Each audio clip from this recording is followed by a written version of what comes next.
दोस्तों, एक समय की बात है। एक राज्य में एक प्रतापी राजा रहा करता था।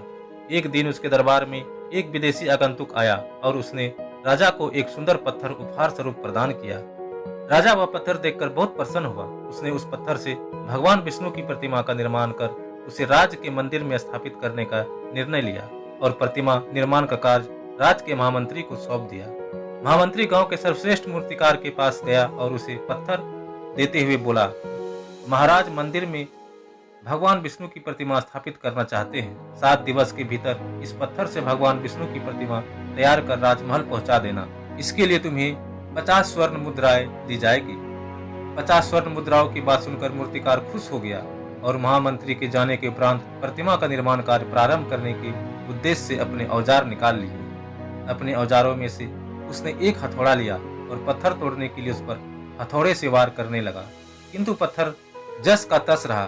मूर्तिकार ने हथौड़े के कई बार पत्थर पर किए, किंतु पत्थर नहीं टूटा। 50 बार प्रयास करने के उपरांत मूर्तिकार ने अंतिम बार प्रयास करने के उद्देश्य से हथौड़ा उठाया, किंतु यह सोचकर हथौड़े पर प्रहार करने के पूर्व ही उसने हाथ खींच लिया कि जब 50 बार करने से पत्थर नहीं टूटा तो अब क्या टूटेगा। वह पत्थर लेकर वापस महामंत्री के पास गया और उसे यह कहकर वापस किया कि इस पत्थर को तोड़ना नामुमकिन है, इसलिए इसे भगवान विष्णु की प्रतिमा नहीं बन सकती है। महामंत्री को राजा का आदेश हर स्थिति में पूर्ण करना था, इसलिए उसने भगवान विष्णु की प्रतिमा निर्माण का कार्य गांव के एक साधारण से मूर्तिकार को सौंप दिया।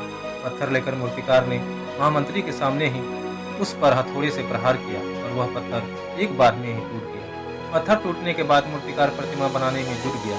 इधर महामंत्री सोचने लगा कि काश पहले मूर्तिकार ने एक अंतिम प्रयास किया होता तो सफल हो गया होता और 50 स्वर्ण मुद्राओं का हकदार बनता। दोस्तों, इस कहानी से सीख मिलती है, हम भी अपने जीवन में ऐसी परिस्थितियों से दो चार होते रहते हैं। कई बार किसी कार्य को करने के पूर्व या किसी समस्या के सामने आने पर उसका निराकरण करने के पूर्व ही हमारा आत्मविश्वास डगमगा जाता है और हम प्रयास किए बिना ही हार मान लेते हैं।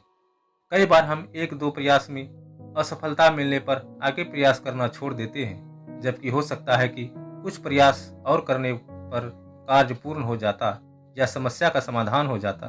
यदि जीवन में सफलता प्राप्त करनी है तो बार बार असफल होने पर भी तब तक प्रयास करनी नहीं छोड़नी चाहिए जब तक सफलता नहीं मिल जाती है। क्या पता जिस प्रयास को करने के पूर्व हम हाथ खींच ले वही हमारा अंतिम प्रयास हो और उसमें हमें कामयाबी प्राप्त हो जाए। तो दोस्तों, आपको यदि कहानी पसंद आया तो वीडियो को ज़्यादा से ज़्यादा शेयर करें, वीडियो को लाइक करें, साथ ही हमारे चैनल को सब्सक्राइब जरूर करें। फिर मिलते हैं एक नई कहानी के साथ।